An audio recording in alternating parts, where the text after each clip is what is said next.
I don't want to die mortal sin. But when I was younger, I did not even right. But we were told not to confess venial sin but mortal sin.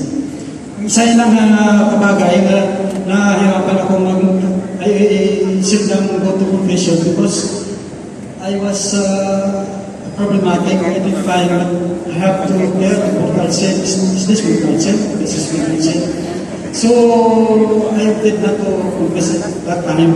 But lately, I heard an advice that even if you like me because I'm a minister, we need to at least confess even twice or once a year because of our position in the church. So I kept on doing that all the time and confessing. But then it's easier for me to go to confession because you have to tell your sin, and as I noticed, the first do not bother to ask the what do you call this, the magnitude of the cheating person, whether it is venial or mortal. So may I ask, how do we define the mortal and the venial? Okay. So may tatlong elemento kung paano malalaman na ang ating kasalanan ay mortal. Una, alam mo nasalayan. Pangalawa, ginawa mo, sabihan mo ginawa. At malaking epekto sa nadarang kasalanan. Yung tatlong elemento, mortal sin.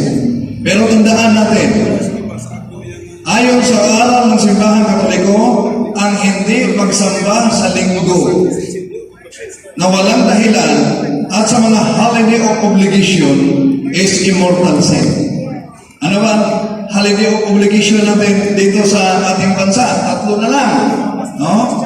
Na yun, December 8, Immaculate Conception, December 25, and January 1. Yun, obligado talaga tayo na magsimba. Kung ibig sabihin, may sakit ka, di ka nakapagsimba, exempted ka. No? Exempted ka. Oh. So, ibig sabihin, yung mama, nagpasuso ng kaniyang anak, bata, di nakapagsimba, exempted siya. Pero ang mama na nagpasuso ng papa, di yan exempted. Yan, exempted. So, evaluate the 7 capital sins. Anger, pride, gluttony, lust, sloth, greed. Evaluate.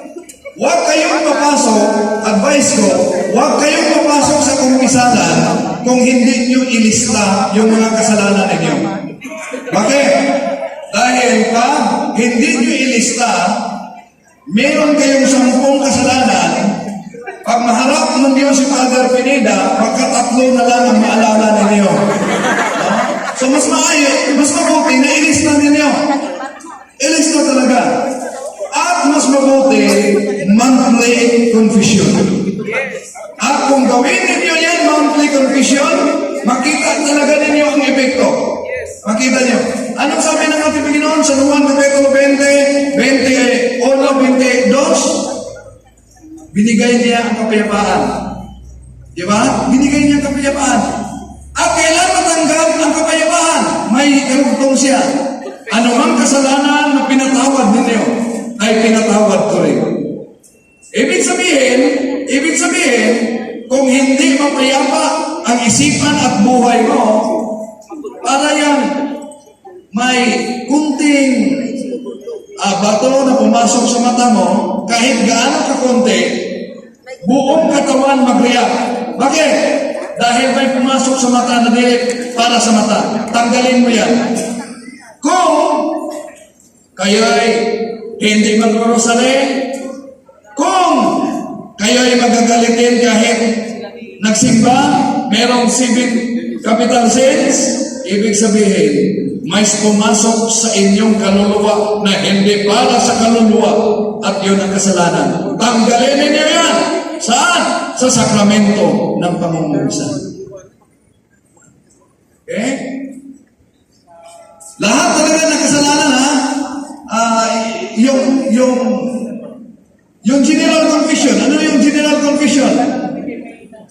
Pagdasal kayo sa guardian angel ninyo, turuan mo ako anong mga kasalanan kong nagawa mula pa sa bata ako na hindi ko na ikumpisa. Bakit? Dahil, una, ang kasalanan, walang expiration yan. Ang kasalanan, walang expiration. Ibig sabihin, kinasal man kayo sa pare, pero bilang mag-asawa, hindi pa ninyo na-experience na mayroong withdrawal sa tinatawag na sperm. Malaking kasalanan yan. Hindi ba na-experience nyo bilang mag-asawa na nagkasundo kayo na gumamit ng contraceptives? Malaking kasalanan yan. Kaya evaluate ninyo mga kapatid. Ilista ninyo at basahin ninyo sa harap ng pare. Yan.